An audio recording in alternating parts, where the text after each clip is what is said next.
lumalaba pa tayo.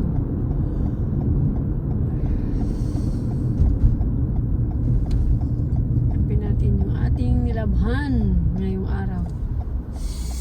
Alas 8 na ng gabi. Ayan siya guys. Papauwi pa lang tayo.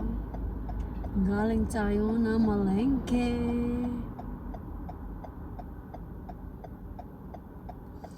Stop tayo ngayon. Ito tayo sa stop sign.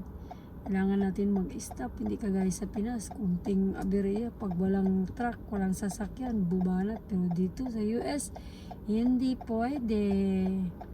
Dahil papadalan ka kagad ng letter kapag makuha ng camera ang iyong sasakyan. Violation naman, 50 kaagad dollars. So, expensive.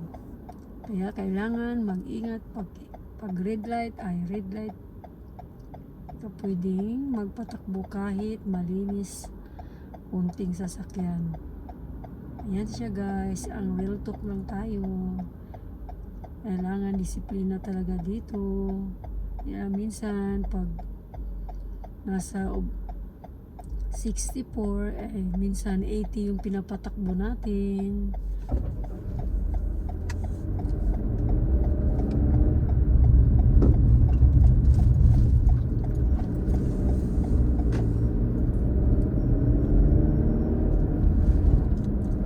Bye! God bless everyone!